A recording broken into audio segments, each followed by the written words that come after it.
All right, so last week I gave you that example of what a channel strip might look like in terms of the order of several plugins.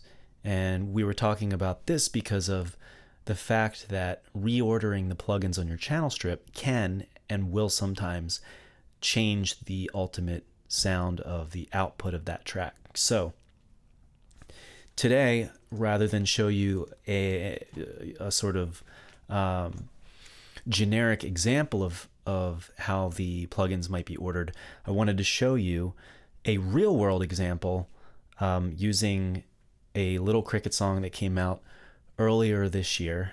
And I found a fun example here on this track called Guitar 4. And the reason this will be so much fun is because there are several plugins on this channel strip, more than on the typical channel strip. And this track in particular plays one of the more textural or creative roles in the song. And so therefore, there was more freedom for me to experiment with plugins.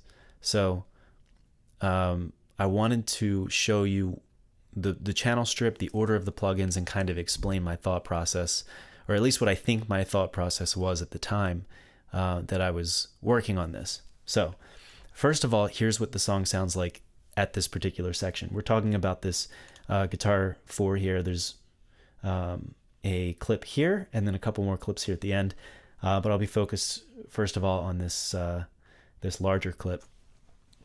And here is the song in context. Sauerkraut, we're cooking now.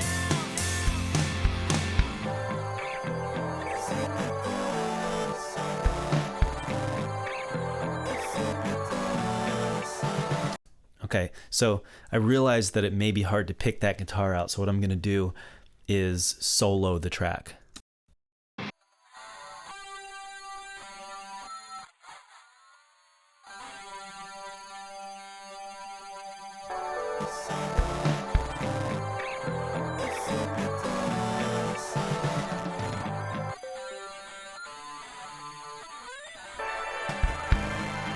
Hear that? So it's very textural, noisy. It isn't clear exactly what we're hearing with all of these effects, but I can promise you it's a guitar. It sounds kind of radio-y, you know, sort of robot-y, futuristic. So here's what's going on. It is an electric guitar. It is a Gibson SG played through an amp simulator. Don't remember which one. And dry, it sounds like this.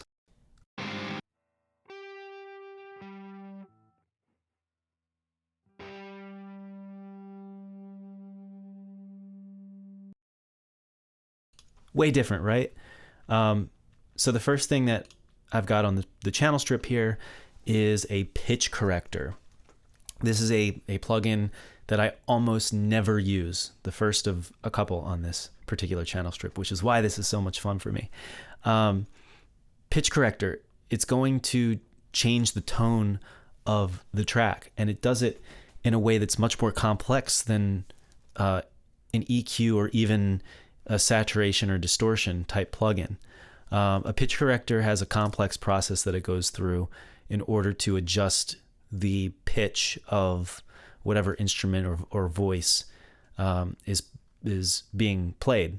So I thought that it would be wise of me to use this first on the channel strip, since it was going to alter the sound of the track so much. So I figure let's get that out of the way, and then I can focus on the EQ, the compression, that kind of thing. So here's what that's doing.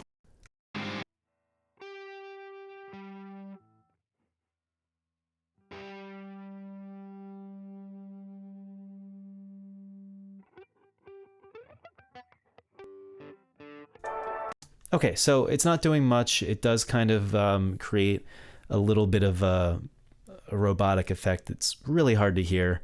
Maybe a little bit more obvious once we start piling some of these other plugins on. So second, we've got an EQ. And you may notice right off the bat that this is quite the high pass filter we've got here, all the way up at 900 hertz. So we're starting off pretty thin right off the bat. And then there's a dip here at 3000 hertz. So note that this is subtractive EQ. We're taking things away. I like to alter my audio first, then, in any kind of extreme way that I might want to alter it. Usually this is done at the time of recording, but sometimes you come up with these things later on. So I like to do that and then start with my typical plugins. So in this case, subtractive EQ, taking away the nastiness. Then we've got the compressor. This is, these two are pretty typical. And this compressor, I don't think is working too hard here. We got the ratio set to 3.2 to 1. And it's probably going to be cutting back 2 to 4 decibels at a time here. So let's look at what the pitch corrector, the EQ, and the compressor are all doing.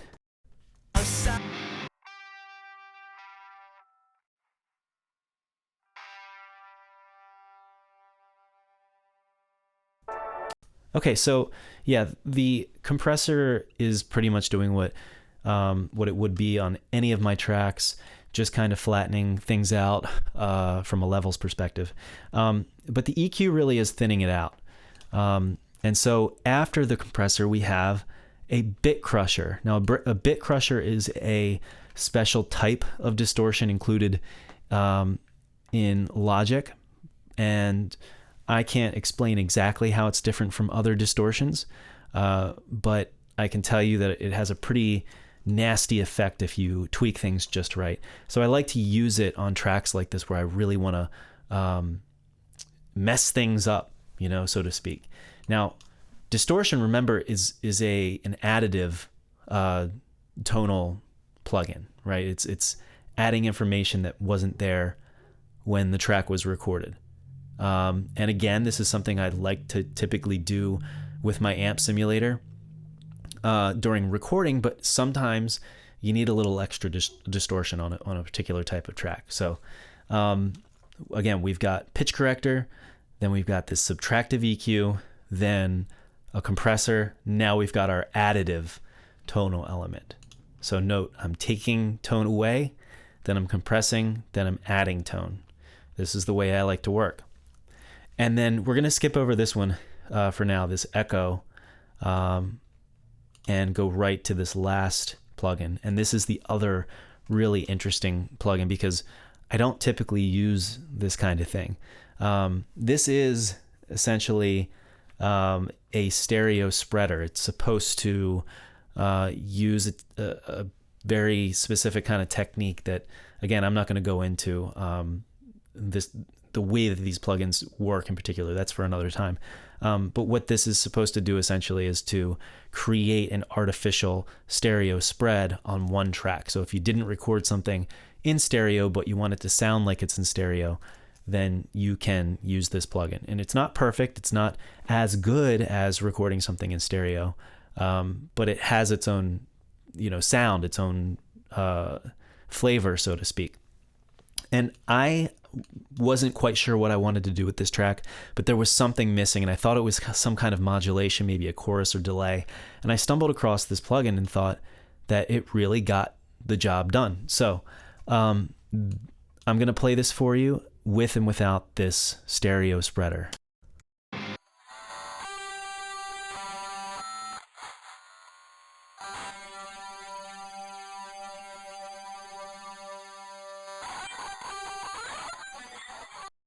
Yeah, it's pretty serious.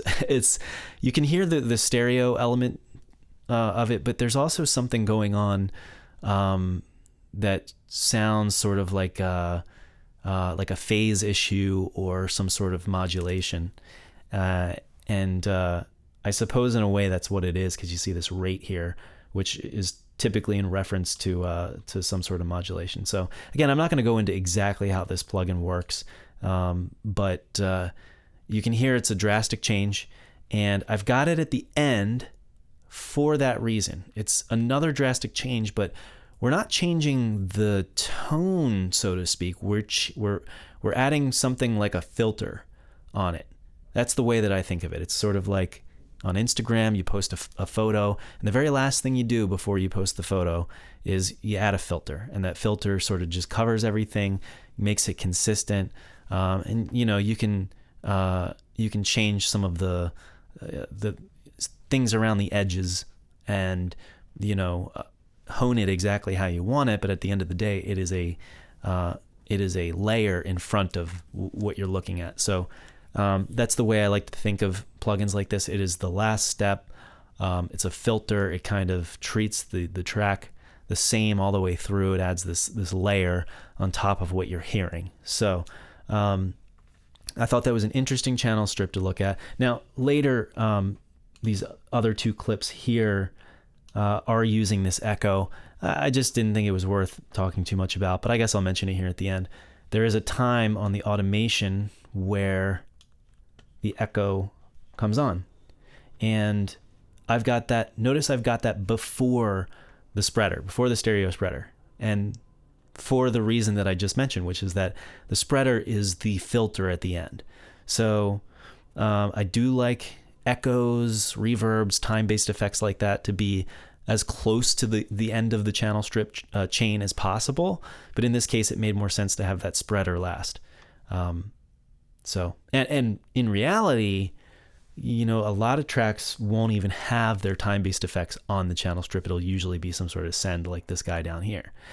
So I don't know why this was done this way at the time. This was months ago that this was completed, but I'm sure that there was a good, efficient, productive reason for me to use the echo directly on the channel strip, and it was important that it be here towards the end, but in this case, not the very last plugin. So this is just one example. There is no right or wrong way to set up a channel strip and to order these plugins, but this was a fun one. This had some interesting stuff that I don't normally do, and I thought you might like to see what it looks like, what it's doing, and what my thought process might have been at the time. I hope this helps. I hope this was fun. If you have any questions, let me know.